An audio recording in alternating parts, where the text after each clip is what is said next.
I have Chaya Malki Hornstein here today, Mhm. and Chaya Malki has joined me today because we want to kind of go a little bit into the process of healing. And you can start by telling the audience who you are and what brings you here today. Okay. Hi, Hi. Kathy. Thank you so much. So I'm Chaimaki, and I'm from Borough Park. What more could I say about myself? Yes. So before you say anything, I just want to say that Hayamaki is a super, super special person. Hayamaki is the type of person you enter a room and you bring in light. Really? And you have this joy. You kind of like just bring it with you. Hayamaki also has this power. It's a superpower that you have that you can really see the good in everybody. Wow. And you always point it out. I've seen you do that. Really? Yeah. Wow. And it's amazing because not everybody does that. Who are you speaking about? Yeah. Wow. So, tell me a little bit about your intentions about why you're here today and why we're doing this. Okay, so I cannot believe I'm here. I never thought I'd be on a podcast ever. Like, my inner child is screaming. I mean, who am I kidding? My inner, my outer child, the young child within me, the adult child, everyone's screaming. It's like a chorus of everyone just like, I can't believe I'm doing this. The reason why I accepted that I'll come is because actually Leah Bashkin, she introduced me to you. And I'm so grateful to her. Shout out to Leah. Yeah, shout out to Leah. Shout out to Leah. So Leah introduced me to you. So thank you for that. And also she had told this to me once on the phone, and she recently mentioned it again now. I have a poem that Esther did not have a neat story. Her story was not neat at all. She had a lot of drama. She went through a lot, and she asked that Miguel's Esther should be named after her. Zero shame. I want people to know my story, and I want people to know what I went through, because for so many to learn from it and to get courage from it and to take from it and to learn that shame is not on the holy side. I think it's a lifetime of work to get rid of shame. And I know that we're going to go into breathwork, talking about what breathwork did for me, but I know that I got rid of a lot of my shame through breathwork, like a lot that I didn't think would happen for me so fast. Breathwork sort of zooms it in for you and gives you like the lens to what you have to look at. So to share with people, I was thinking like on my way here that I'm going on a podcast. I'm like, I don't think a podcast was ever recorded with someone that's still very much in the thick of things. Like, I'm not claiming to say that I got over anything yet. I mean, I'm in the process and I'm grateful for it, but I'm still very much in the thick of things. And anything you'll hear from me today is from someone that's still very much going through it. I can't say I'm past it. I can't say that I got there and I did the healing and all those podcasts of people that have done the work and they feel like they got somewhere. I can't say that for myself, and I feel like the people will hear that I'm just a girl talking from as someone that's still going through it very much right now. And that's what I'm here to that's what I'm here to talk about. It's happening for me now. It's not like, oh, I did it ayahuasca 6 times and here I am. No. I'm still very much in it. You're still going through the process. Yeah. And so you should know that we're all going through this process. Really? Yes. You know, I've been doing this for many years. Yeah. I've been in my healing journey for many years. Yeah. And I've been a therapist and I've been facilitating for quite a number of years. And I myself, I'm still going through it. Right. It just doesn't stop. Right. You know? So I think that's a very important point. A lot of healing came to me when I realized that I'm not trying to get anywhere. I'm just trying to take day by day and give myself more of me with every passing day. A lot happened for me when I surrendered. That grief will be here until Mashiach comes. It will be here. It's always going to be a new level, but it will be here. And the processing and the integration, I think, takes a lifetime. What do you? I Yeah, feel like it does. It absolutely does take a lifetime. Yeah. Because people will do things, you know, they'll go to therapy, they'll do medicine, they'll go to breathwork, and then they're like, well, why is this still happening to me? Yeah. Or why am I still in it? And that's because as long as we live, we have layers that Yeah. we need to shed. Yeah.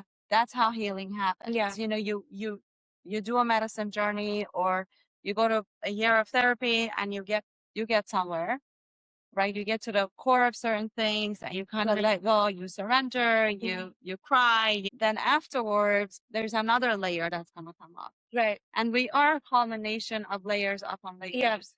And a part of that is because we're not just living at this moment in our bodies. Yeah. We have lived lifetimes before. Yeah. And the soul kind of carries that within it. And so that's really important for people to realize. Yeah. And also the idea that we are not just ourselves, we're also a byproduct of our parents, our grandparents, our ancestors, and their upbringing. Yeah. And all of that. Yeah. So we have ancestral traumas as well that we kind of have to work through. Yeah. And so it never kind of stops. It does get easier though. It does. It does. Yeah, it does. It does.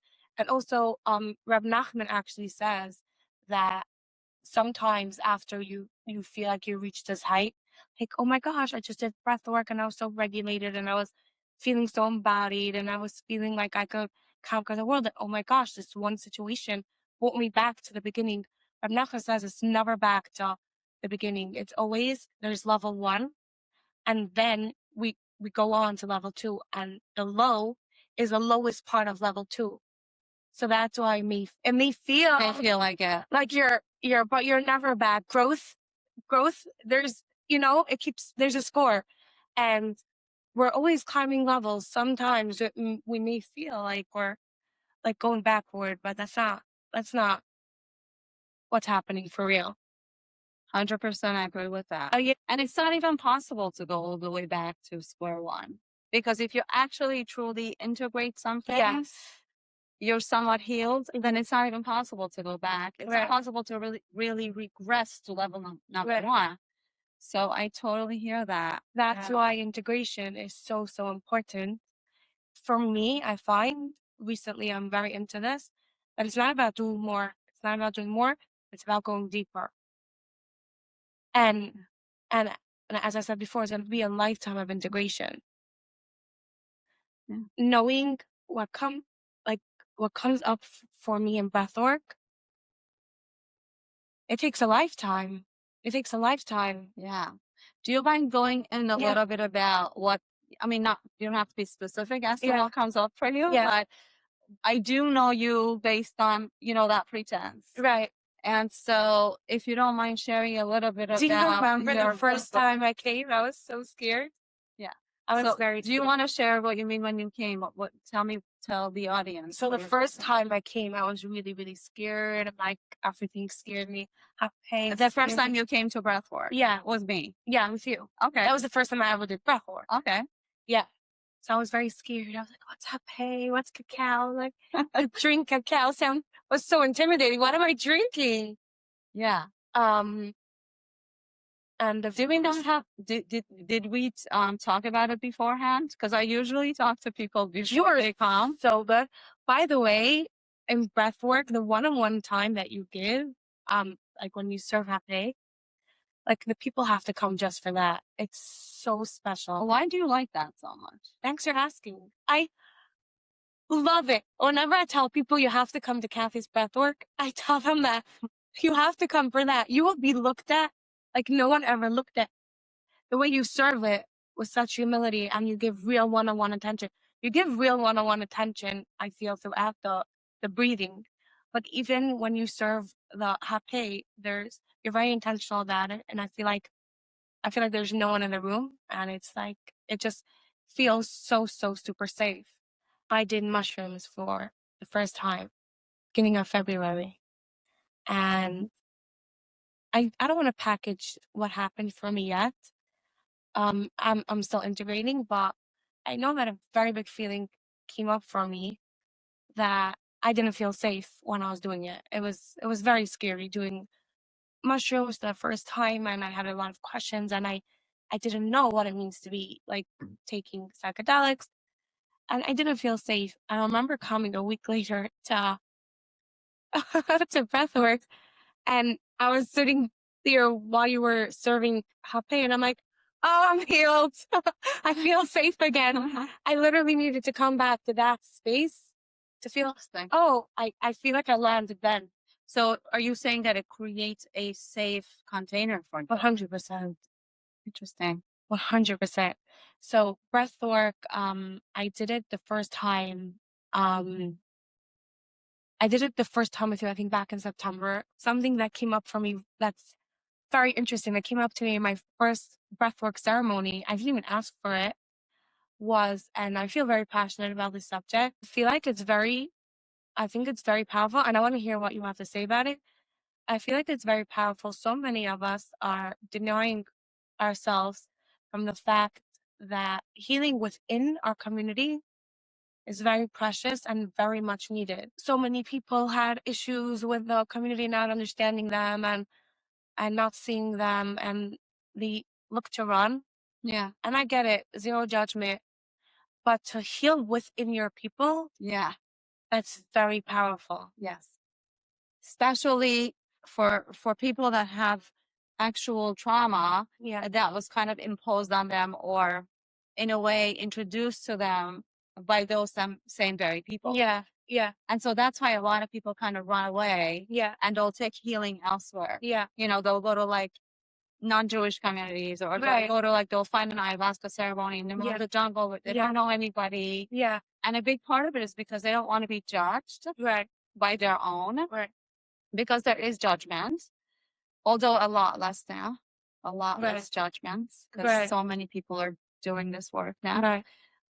But yeah, I hear that perspective. Yeah, it was very powerful for me. Like, I don't think anyone should deny. I know it's hard. I know it's very hard. People could only meet you as deeply as they've met themselves. So many people won't get it. Many people will not get it.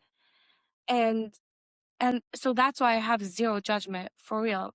For real, for real. I get it. But I feel like people should not deny themselves it and should give themselves a chance that there are good people within the community, and you could sit in a circle with them and sing and dance within the community. And share. Yeah, and share. And share, exactly. I feel like when you go to the jungles and do ayahuasca, you think you're leaving, let's say, a box, but you're heading into a whole new box of people that, let's say, are only do things a certain way. The second you don't do it, hey, you're not part of our crew. We do things artsy here. We wear this. We gotta look a certain way. You're just going into a whole new box. Right. Right? Yeah. Because the spiritual community, I'm not talking about the spiritual community here. Yeah. The spiritual community within the world also has its own culture. Yeah. And so you'll see people like wearing linen all day and doing certain things and talking about energy. Like, there's a certain culture like both. Yeah, for sure. And so many people actually don't feel comfortable with that to begin with. Right. It's interesting that you're saying it. I thought you're not allowed to say it. You're allowed to say anything you want here. All is welcome. Yeah, all is welcome. Yeah. No, because I relate to that very much, and it's a very big piece for me. Again, I very much understand the other side also, because there's a lot of pain and misunderstanding and there's so much that there's a lot that could be filled, like there's a lot that could be fixed, and people that are, I feel like I'm grateful that for me, I didn't even come for it. I didn't even know that I was sort of like in pain about it. And once I came to the first ceremony, I saw that it is possible, and it has done so much for me. It's a big part of my journey too. You know, when I introduce people to breath work and cacao and all of this stuff, the first reaction I get, and the Jewish community is, who's going to be there? Yeah. Are they going to look down at me? Yeah. Or is my cousin coming? Yeah. Or is my sister coming? Is my sister your patient? Like I get Yeah. all these, all these questions because I'm Yeah. very private. I'm not Yeah. allowed to tell who, who's coming Right. or who's my patient and who's not. Right. And so people have this fear of like someone they know is gonna come and is going to judge them, Right. is going to look down at them, or they're Right. gonna go and tell the whole community that they saw this person at Breathwork. Yeah. So yeah. Somehow I don't meet it's probably credit to you. The breathwork ceremonies are super safe because I usually like I'm a very different person, like in public. Uh, but somehow at breathwork I feel so safe. Oh, well, that's because I vet everybody. I don't just allow, I'm not one of those people who's going to go create a link, even though it's so much easier. Yeah. I watch people do it all the time. You just create a link. Yeah. You'll have everyone pay on the link. Yeah. But you don't know who's coming. Right. You don't know who is going to be sitting at your ceremony, who Right. you're serving. Right. And people do that all the time. I don't do it that way. Mm-hmm. I talk to everybody before. I allow them to ask me questions. Do you have any questions about it? It's Do very you feel like this is for you? Right. Does this speak to you? Are Right. you aligned with this? And yeah, there are times, I would say 20% of the time, people will say to me, no, this is too much for me. Really? I can't do it. Yeah. Well, I have people that will be like, this is not what I wanted. I just want to relax. I don't really want to breathe in so deeply. Or they'll come up with some other excuse, which is fine Mhm. because it just means that they're not really ready to engage in this kind of work. It's not Right. for everybody. Right. And so I spend some time on the phone with people, like Yeah. kind of like deciding and assessing if it is for them or not. And I usually don't even tell them that it's not for them. I ask the right questions. Yeah. And then they'll decide for themselves. Wow. Yeah. Because it's also not okay for me to be like, no, no, no, you're not ready for this. Don't come. Like it's kind of rude. Right. But also like who am I to really assess, even though I have my own feelings towards it. I may feel a certain way, right? But it's really not for me because they're the ones that are reaching out to me. They're the ones that they have to decide, Right. is this right for me? Am I ready for this? Am I ready for the next step? Am I ready to really engage in this kind of breath work for 45 minutes? Yeah. And open myself up and feel all of these emotions and see traumas come up, right? Right. And so it's really not for everybody. And I make sure to have the right containment, the right container in the group. Yeah. Yeah. It's felt. It's there. Yeah. It's super. Well, thank you. Thank you. Another very big factor that came up for me at one of the breathwork ceremonies was that, and I feel like this is very important to discuss. I've been doing the work for 6 years now. I always was doing something different. Started out with EFT and then somatic, and I did some inner child work. Inner child, the word became very trendy and it's very spoken about. I have a picture of myself as a 5-year-old on my phone. It's on my screen. I felt I always was it was like a conversation. It wasn't one of the ceremonies. I felt for myself like it's not so much a conversation, it's very, very, very real. There's a child within me that wants someone to look at her and stay. When I was recently reviewing like a lot of like my journal writings that I did, and a word that I kept on seeing show up was the word stay. And I needed someone to stay. I needed someone to stay. If I'm taco crazy, that's when you stay, you know? If I'm taco nuts, then you stay. Yeah. Are you saying that you needed someone else to Adults, as all teachers, person? teachers, principals, the adults in my life. If I'm taco what you say I am, and then stay. I need help. So, and I thought it was just about doing affirmations in the mirror and having a picture of myself on my screensaver and thinking about all those cutesy things that I've been listening to on podcasts. But the work is very, very real. Oh, it's real. It's real. And it's deep. And it's very deep. Yeah.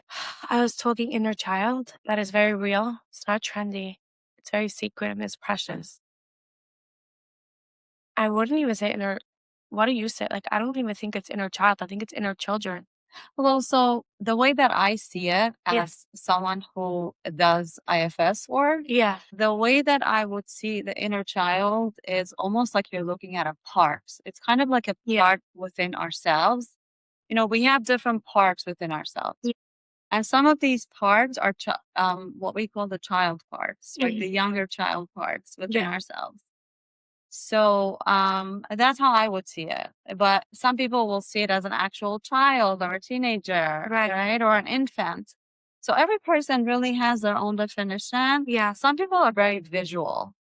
They actually see things like visually, they can imagine things. Some people like to feel things more. They're feelers. So they feel more into what this inner child is, who she is, into her Yeah. existence, or into how she feels. Mhm.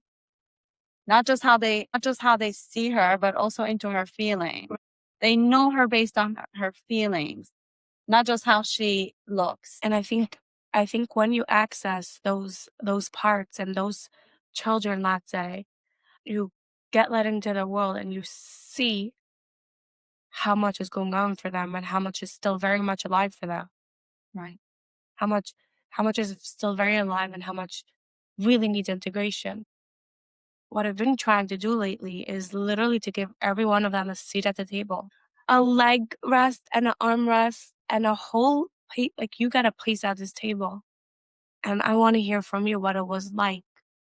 I want to hear. Do you remember last year there was a trend on Instagram? Everyone was doing, I met my younger self for coffee. She arrived 5 minutes late. Yeah, it's really real. And I did it. And I did it. And I went out for coffee, but I did it. It was just like Yeah. a writing I did. Maybe it was a layer, but it wasn't that deep. And it's very deep that they all receive a place at a table. And I want to hear from them. I really do. And then there's the next step because this past ceremony, I got very annoyed. What are you children all doing here? Like, I'm just a young person, a young adult. I don't even feel like I'm young and I felt like I'm a mother to so many children. And I'm a first time mother. I never had an eighth grade teenager that's screaming about this and camps. Yeah. I was never a mother to such a child. Oh, wow. That's such an interesting perspective Yeah. because a lot of people that actually start doing inner child work already have children. A lot of my clients are like in their 20s, 30s, 40s, and like Yeah. they already have like one or two or a couple of children. Right. And so they're able to kind of connect to that idea of, Yeah. well, if I can mother my 5-year-old, if I can actually sit and level with my 5-year-old and Yeah. validate her feelings, then I could do that for my own 5-year-old within me. So they have that reference. Right. And it's interesting what you're saying is that you're saying you don't necessarily have that reference because you're not a mother yet. Because I'm not. And it's the Yeah. first time that so I've been really doing a lot of IFS work myself every night. I've been trying to do a practice of really reparenting all the parts and listening. And one day I was like feeling anxious and I don't usually feel anxious. I have other big feelings. Anxiety is not a very big one. And I'm like, hey, I'm not an anxious person. And I know what I could fill in the blanks of what I am. And I would say that I'm not. And then I'm like, hey, anxiety gets a place at this table too. I want to hear what you have to say. What are you anxious about? So it's a lot of children around the table. And I feel very special that I'm doing this work. And I'm not a mother yet, so I have the time to do it. At the same time, it could be very frustrating that I'm so young and like the work could be very intense. And at the previous ceremony, you notice I was breathing very fast. Yeah. I was literally we were fighting. I was feeling very frustrated. Almost firing. So my adult self, myself right now was like, this is too much. I want to have a good time. Yeah. My friends that are my age, how many of them are doing breathwork? Like I'm the youngest one at your ceremonies, no? Yeah. Right. I'm I not. would say that. Yeah. Yes. So in a way, I have a friend that went through something really traumatic in her life. She doesn't know about it. She doesn't even know about it because she's not she doesn't ask questions. And I always ask questions from when I was very young, and I feel like that's all. Or she could be in denial because sometimes the trauma is so much that a young child or a teenager just cannot handle it. So the person pushes it back to the back of their head into the subconscious mind and buries it in the subconscious mind. And they don't want to see it, feel it, deal with it, especially if there's shame involved. And so it does come creeping back later on in life. And I see this very often with people in their late 20s, 30s, especially with women, is that all of a sudden they get all these symptoms and they're not sure why. But it's really the repression of everything from childhood. Things that have happened to them, things they never integrated. And it does creep back up. And somehow I still feel jealous. I feel so jealous of her that she could block that out. I feel like I got into trouble so many times because I was a deep feeler. And I asked questions and I was curious and I was a very deep little girl. And she's my age and she has no clue. And I'm like, oh my gosh, imagine I could live that light. Yeah. And instead it's so heavy at times. But it's kind of like living in oblivion. It's living in denial. Bring it on. I mean, I feel very special that I get to do this work. So this is what came up for me, that in the past Breathwork ceremony, I was so mad. I'm like, I wasn't going to tell her, like, just shut up. You're making so much noise. I want to have fun. This is too much. Oh, you wanted to tell your 13-year-old self to shut up. And then I'm like, hey, you can't do that. Imagine telling your child to shut up. You can't. And then I'm like, if I'm going to do this, if I'm going to be doing this work, I want transparency and I want to be fully transparent and organic with those parts of me. So I had this amazing conversation where, so it feels weird saying it while it's recorded because someone that hasn't done it, you had a conversation like very few could understand what I'm saying, but I'm sure you understand what I'm saying. Yeah, I do. And I think that most people that search for these kind of podcasts are already familiar with inner child work and IFS. It's very real. But just to sum it up, inner child work means that the person actually gets to go back in time and meet their inner child, their younger self, someone that is themselves at a much, much younger age. It could be an infant, it could be in utero, it could be a teenager, it can even be someone's 21-year-old self, right? So it could be someone from yesterday. Right? My inner child could be me from yesterday. And so that's pretty much what we're talking about. So I was having this conversation where I was getting very frustrated. I was feeling like this anger that I'm doing this. Like, I want to take a break. Like, why am I so busy doing this? And it takes a lot. Yeah, it does. So, and I was feeling frustrated. And I'm like, hey, you shut up. You can't say that to your, as you said, your 13-year-old. And there was like a bunch of fighting going on. And then I'm like, you know what? Let me explain it to you. I feel like a first-time mother. I never parented a child this age and ages. I'm this young girl myself, and all of a sudden there's so many parts of me that I'm working on healing, and there's so many stories that creep up and come up for me during breathwork, and there's a lot to integrate. So I was very transparent with her, and I told her I'm really new at this, and I'm trying my best. And, I was telling her how it's a lot for me to be doing this work because I am processing a lot. And I told her that I really need grace and I really need patience because I'm really figuring this out and we're going to figure this out together. And I did tell her that I know I'm frustrated right now and I'm limited. I'm a human being, like, walking this planet, but I'm going to try my best and I'm going to stay. I'm not going to leave. Kathy, I was really angry. I was like, I'm going to chill going forward. And guess what? I will chill going forward. Yeah. I will chill. I will have a time. You will. And so the intensity at some point will stop and it will lend itself into surrendering and acceptance. It's almost like accepting the idea that this is what happened to me. This is what happened to my younger self. This is what she felt. Yeah. And coming to terms with it and kind of like moving forward with what's next. Where do we go from here? Yeah. Because that's a whole other level of it. Because we can't constantly be in that state of trauma. We also don't want to revisit. We don't want to do inner child work over and over and over again and just kind of like linger into that healing crisis or whatever you want to call it. There are people that actually end up in healing crises. Yeah. Because what they're doing is they're constantly going and revisiting the trauma. Yeah. Whether it's inner child work, IFS, medicine, ayahuasca, whatever it is that they're doing, that is not the point of healing. And that's just a step in the process. The idea is not to get stuck in that process and move forward from it.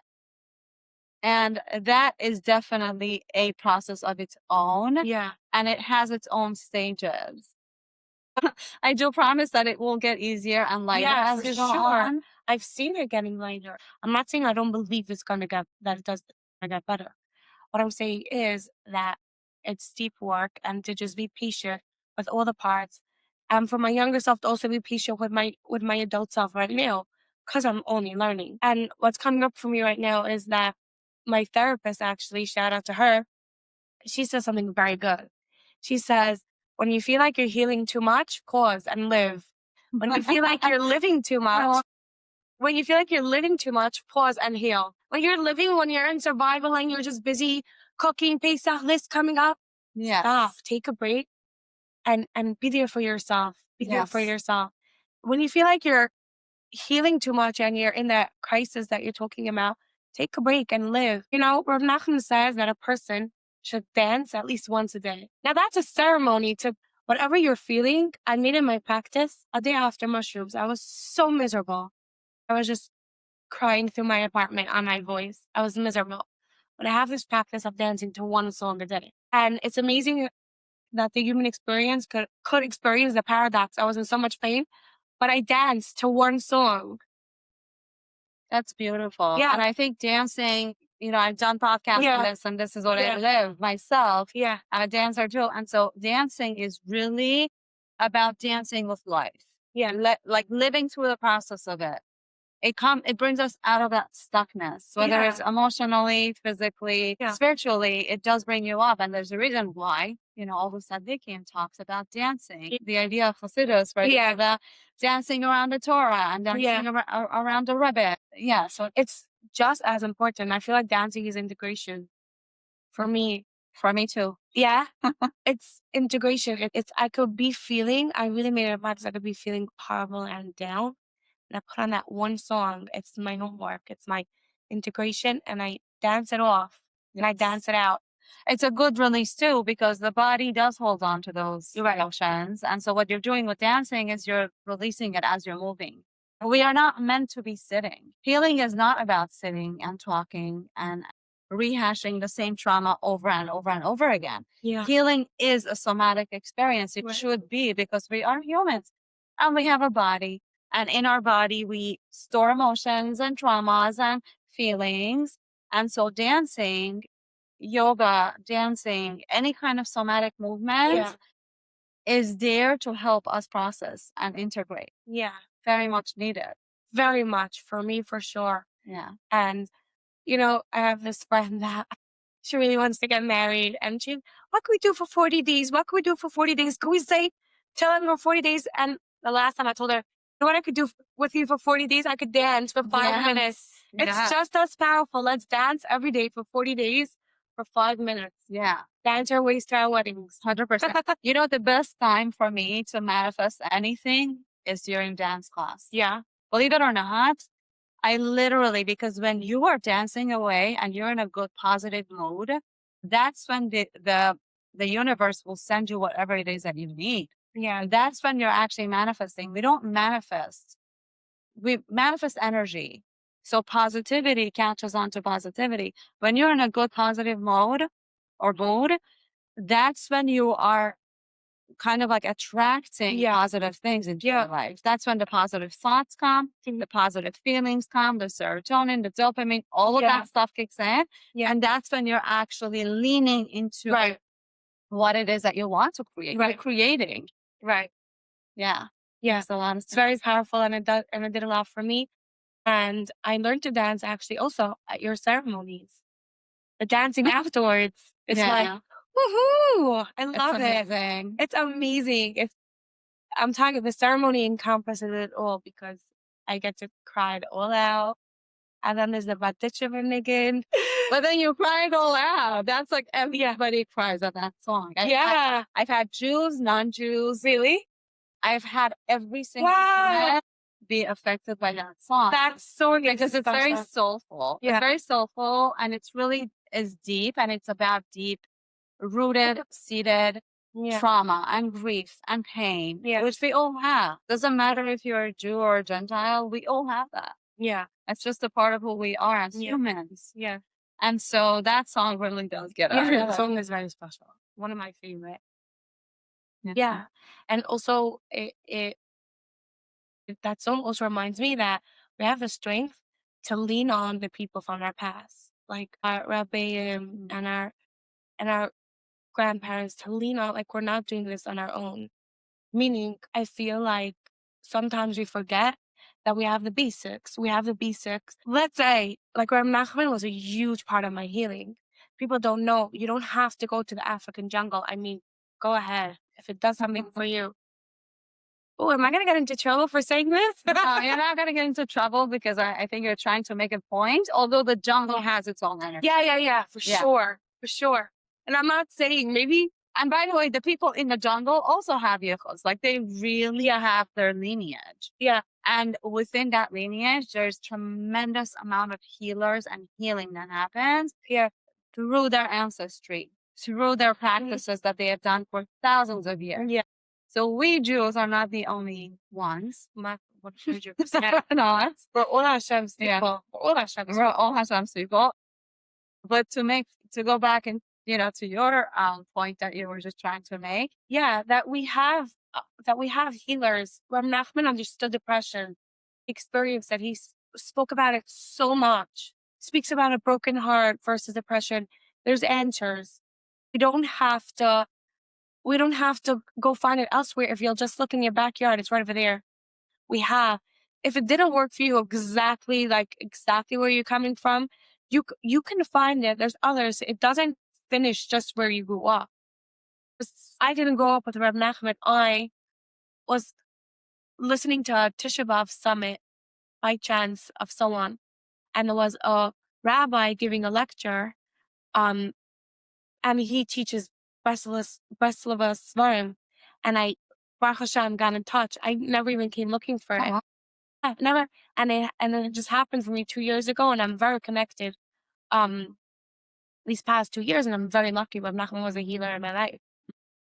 Yeah, I'm really lucky. Actually, today's his birthday. Oh, yeah, so nice. Rosh Chodesh Nisan is his birthday. Okay, we'll do a special dance. Yeah, after the podcast. Yeah, we have to. Yeah, I think we must. Yeah. So I'm very grateful. Like we have the answer, and there's a pasuk it's within you. If we sit, I promise, if we give each, and I'm talking to myself right now because I don't do it yet, and I wish I could. I know that you do it. To give ourselves a few minutes every day to access our deeper inner world. Hashem is literally us. We're a fragment of Him. We could access it. Yeah. We don't need to go anywhere to access it. It's right within ourselves. Everything is within ourselves. Yeah. All the answers, all the resources are within ourselves. Yeah. And all we need to do is to just tap in. Yeah. And sometimes it will take 2 minutes. Sometimes it'll take 20 minutes. And sometimes it will take 2 days. I really want to learn. The idea is to actually do the practice. Yeah. Yeah. You are familiar with it because we do it in breathwork. We do it in ceremony. Yeah. Yeah. I always start with meditation. Yeah. For sure learned how to quiet my mind this year, for sure. And I am getting better at it. I wish it would be a daily commitment to myself to access more, because I really believe that it is within us. Yes. I have this rule that I try not to leave my house in the mornings unless I have meditated, unless I've actually sat with myself for a while. And sometimes it'll just literally just be for 2 minutes. Sometimes it'll be for 2 hours, depending on how much time I have. But it's a commitment. Like you kind of have to put that in your schedule. And even if you have to wake up 5 minutes earlier, it's so worth it. Yeah. You know, if you're a busy mom or you're someone that has to be at work by like 7 a.m., you could wake up a little earlier. It makes up for itself. It really does, because when you do it, you feel how yum it is, and you're like, "Oh my gosh, I wish I could do this every day." So why don't we? We really need to commit to ourselves, renew the vows to ourselves. Yeah. To, yeah, you're my project. We're gonna have fun. It's not gonna be all that heavy. That's the key though. Right? Because what I find is that many people are very much afraid of their own minds, of what is going to come up for them if they actually sit there by themselves with their eyes closed. Things will come up. Yeah. Thoughts will come up, emotions will come up. Right. And a lot of people kind of like get attacked by them. They don't know what to do with their thoughts. Yeah. They haven't really fully felt their emotions yet. So people get overwhelmed and then they stop. And then they'll be like, it didn't work out for me. I have a monkey mind. Or my mind is too busy. Or I can't quiet my mind. And the idea is not necessarily to quiet the mind. The quieting of the mind is something that will come as a result of the process, but it's not the goal. The goal is to be able to actually like kind of like feel into ourselves and allowing the thoughts to come and pass, like almost like we're revisiting them a little bit, just detaching from them, seeing them, feeling them, allowing the feelings to come, but just letting them pass. Yeah. Without attaching ourselves to them. Yeah. I wish. It's definitely something I really want to get to, because when I do experience it, I see how powerful it is. I always tell people like when I get clients and I'm trying to get them to start meditating, I tell people just set your alarm, put your phone on silence, somewhere kind of away from you, so you're not so you're not like distracted by it. You're not tempted to go on your phone. The phone is a big distraction to everybody, and myself included. Put the phone away and set your alarm for about 5 minutes. Just 5 minutes. What's the worst that can happen? What's the worst thing that can happen? Right? You'll have thoughts, you'll have feelings, you may get bored, you may get upset at yourself. I'm not doing this right. That's the thing. That's a very good thing. What am I meant to do? Is meditation listening to audio? It could be, depending on the audio. Like, no, there's like meditation audios. Yeah.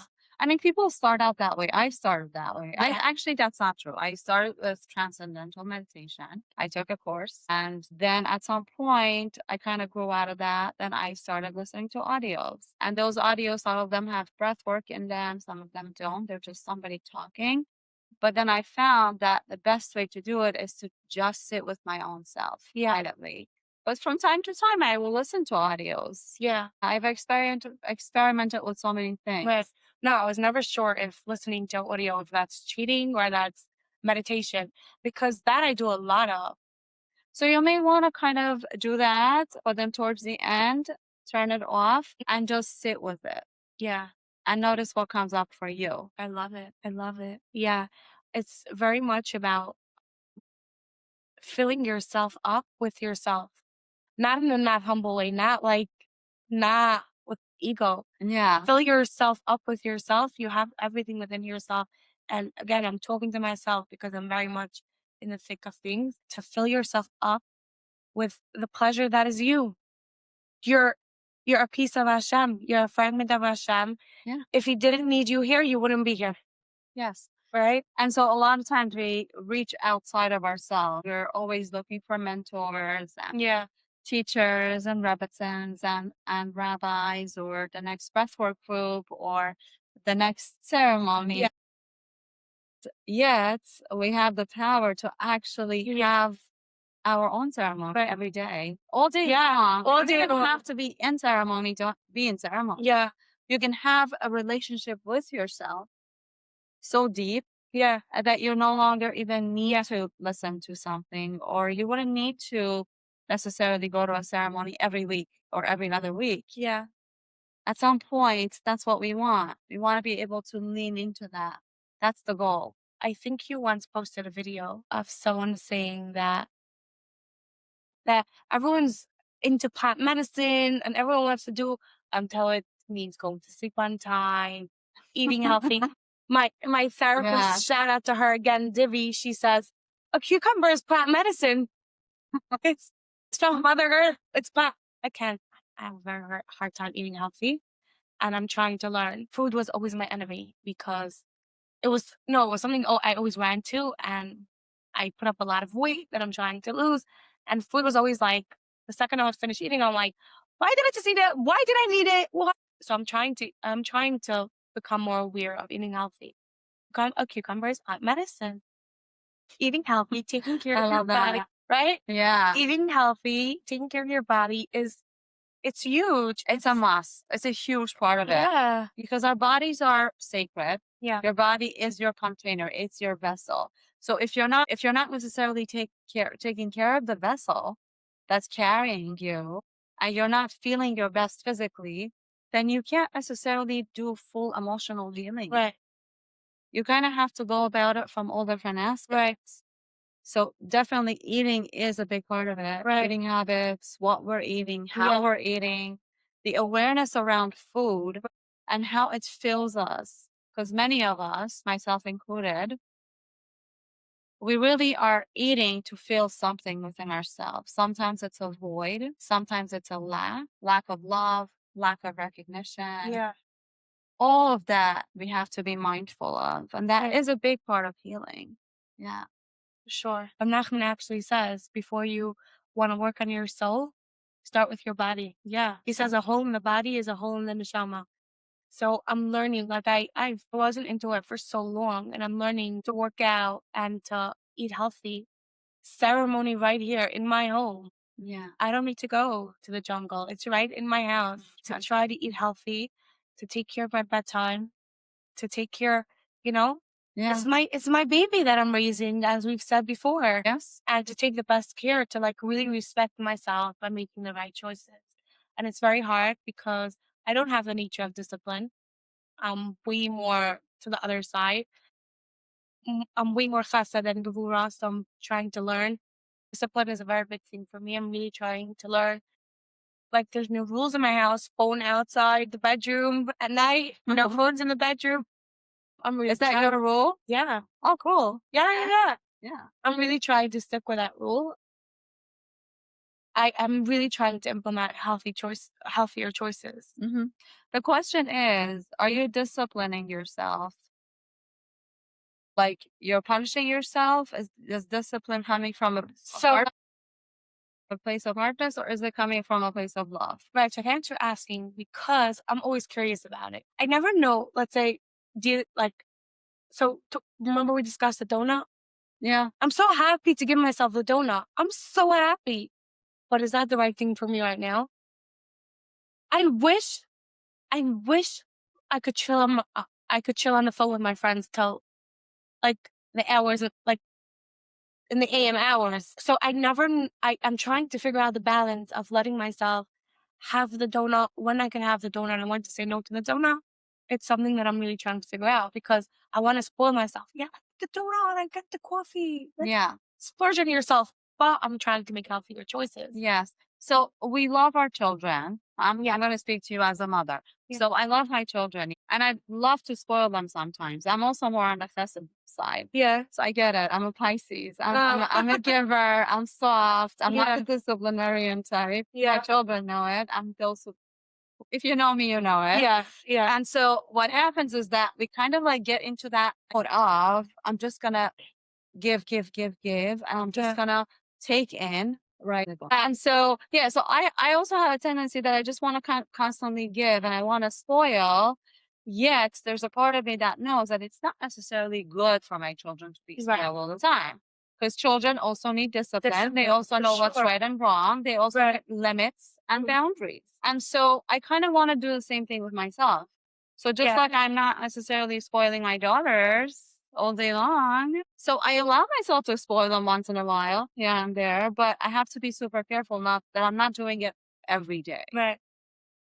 to figure out the balance. It was I feel like you just asked such a powerful question, because it's not to punish myself. It just that I want to choose better for me. So it's coming from a place of I love me. Yeah. I love me. Yeah. I love me, my inner child, myself now, my adult self, to the point that I want to do what's good for me. Right. So Yeah. it's coming from that place. Imagine we would work out because we love our bodies instead of working out because we hate it. Right. Imagine. That would be amazing. And And by the way, most people, if they actually were able to do that, would not work out as much as they work out. really, I watch people around the gym, and I watch trainers and people working out, and some of these people are very, very hard on themselves. yeah, Being in the gym 7 days a week, lifting weights and all of this stuff, people also have to understand that there is a time to rest. Your body needs to rest. You need to be good to yourself. You yeah, need to be nurturing to yourself. If you're constantly working out, what message are you actually giving to yeah, yourself? yeah, It's cruelty. yeah, And I'm saying this as someone who used to do this. I yeah, literally used to work out every day. yeah. I used to take 2, 3 classes back to back. Oh, I mean, I was younger too. I had the energy.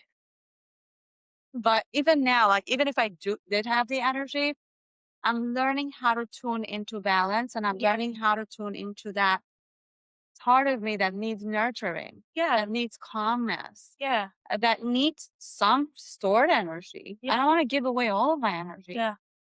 Rest is precious too. Yeah. To rest. It's just as important. I feel like your generation, you're so like that the previous, like Yeah. my mother's age, Yeah. they were such doers, and like they sort of felt guilty about resting. And It's a lot of guilt. yeah.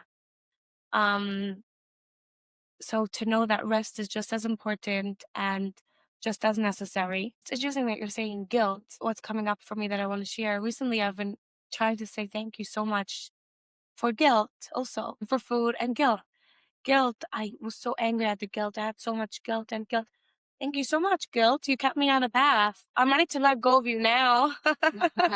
But you may still need the guilt, because the guilt is what gets us to do what we're supposed to be doing. Right. No, but going back to IFS, the guilty part also serves a purpose. And usually the purpose for the guilty part is that it got us at some point to do something that was supposed to be for our good. Whether it was told to us that it was good for us, or we felt like this is good for me, I have to do this, or it was done out of safety. So a child needed to feel safe, so she had to do certain things. And so she created this guilty part. The guilty part is like, okay, hello, you've got to do this and you've got to do that, and you have to be good, and you have to speak nicely, and you have to eat good, and you have to. And so the guilty part really served us in our advancement in life. Yeah. And keeping us safe. Right. So recently I've started saying thank you to guilt. And it's like huge. Guilt was the enemy, shame was the enemy. All those parts. I've been really trying to do like IFS reparenting every night. That I am good at keeping too, because it's important to me. And I've been doing the IFS reparenting the parts. Thank you for the guilt. Thank you for the shame. Thank you for the occasional anxiety. Thank you for keeping me, all those parts created me of today. Of course, they're Yeah. all a part of you, and they're all within you. And by the way, the idea is not to get rid of them or let go of them or fire them entirely. Right. The idea is to understand how and when they were created, so that we now have a better understanding of the situation that we were in the past and the situation that we are in now. Yeah. And asking ourselves, do I need that now? Yeah. Do I need to employ the guilty part now so much? Yeah. That it's kind of like taking so much space in my head and in my life. Can I also incorporate some other parts? Can I also incorporate fun and creativity? Can I also incorporate self-compassion? Because a lot of these guilty parts or critical parts really don't leave a lot of room for self-compassion. Right. And especially if you did not have if you didn't get a lot of self-compassion growing up, that may not be in your vocabulary. Right. Never, although it is still there, meaning it's something that we are born with. Yeah. Compassion is something that we're born with. Because God is compassion, Yeah. and we have God within us. It's just a matter of now we have to make space for it. Yeah. We have to make space for it within our parts, within Yeah. our essence. We have to allow it to rise up. And we also have to align our actions with it. So we have to do things Yeah. that say, I love me, Yeah. or I feel for me, or I'm allowed to feel. And those are all Right. they fall within the category of self-compassion. And self-compassion, I feel like, is on the other side of shame and all the other clique-wise feelings, the negative feelings. You get that going back to like I was complaining a bit, not complaining that other people my age are not doing the work. But let's say shame, for example, to come to the other side of shame, to work it through and cross the bridge of shame to self-compassion. Like, I wouldn't give that up for anything. Like Shlomo Melech says that light that comes from darkness, like you can't compare anything to that. That you can't compare worked on shame to anything. Today, Kathy, I'm going to share something. Someone called me about shidduch information. Someone called me about a shidduch, and can't imagine like what I heard about you negative. She was calling to set you up, or she was calling to tell you to set me up. And you can't imagine what I heard about you. What did she say? That she heard you go to your counselor? Like a terrible thing. And I'm like, that came from working through shame, that it didn't touch me. It had no place coming into me. I was so rooted in myself. I'm like, oh my gosh, like go hear that again and tell me what happens next. Like, it was completely not true. It was something that never happened. So you didn't react to what she was saying. I'm like, wasn't that bad? Bad. It was really bad. It was bad. And I'm like, tell me what happens next. I'm so curious. Was it true? Absolutely not. It was not true. Somebody made up information. Someone said something so bizarre and so not true. Wow. And the truth always prevails. I'm very calm about that. Yes. But I was so rooted in myself because I crossed that bridge of shame that I was, as I said before, and to know my truth. And I said, wow, I'm telling you. So I said, I'm like, do you want to tell me what happens next? What happens next in this crazy story? What did I do? What did I do following that? I just stopped there, or I continued. So that comes from working through shame. %. Yeah. I'm so proud. Yeah. It's amazing. That takes a lot of work. The fact that you did not react and you didn't go into that place of shame, the original place of shame, or maybe I did, or maybe I didn't, or maybe she's right, or right, because that also happens, right? Yeah, of course it happens. It happens to all of us. Yeah, that happened. But I was so rooted within myself. I'm like, tell me what happens next. She couldn't. She was like, whoa. I'm like, very calm within myself. And I've come a very far away because I wasn't always like this. I was my worst enemy. If she would be saying something about me, I would be saying it along with her. Not quite. But feeling it, like knowing that reality that she's saying, that would become my reality. Like you would be doubting yourself. Yeah. You would be talking down to yourself. Yeah. And almost believing her. I once had a story that I was blamed for something that never happened, that I'm just trying to work through. And I believe that I was blamed for something, and I ended up believing that I actually did that. Years later in therapy, I was told, like, it doesn't add up, Chai Malki. It's not it. It's because when we don't have our own truth, we haven't tapped into ourselves yet enough to have our own truth. People will get in. Things, ideas will get in. We start to take that up as our truth. We do that also like growing up with our parents. You know, a child that doesn't have their own compass yet, and they haven't developed their own sense of self and their own sense of truth and essence, will pick up energy from parents and ideas and thoughts, and it becomes theirs. It's really not theirs. No. Somebody else's. It's projected onto them. I was young, and I was 15 years old, and I really believed that what they told, what they saw through me, like actually happened years later. And I never allowed myself to go there because, like, yeah, that happened because authority said it happened, but that it never happened. So it's very sad. So it's amazing to grow up, to come to this age, and to do the work. Let's not give age all the credit. So to give the credit to the work, that to know my truth so in such a deep and visceral way, to know that I know my truth and the truth will always prevail. And again, like, it's only because I came on the other side of shame, and I still experience shame.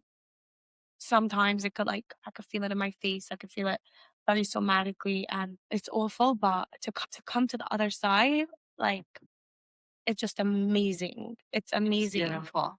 Thank you so much for sharing, because there are so many that are questioning and asking, is there an end to this, or how Yeah. long? And it's so refreshing and so beautiful to hear from someone like yourself that has been doing this work for some time now, to be able to say that this happened and I did not react. No. Right. And you recognize Right. that within yourself. Right. And you're able to share that. You have a voice on it. I was on my way here in the car, and I'm thinking, so was I actually okay? Like, so, there's all those parts. I'm like, because I feel okay. I felt very empowered in that moment, that no, I know my Yeah. truth. But I was asking, was there any part of you that, like, felt hurt that someone's calling you out and saying, like, you can't imagine what people are saying in your name?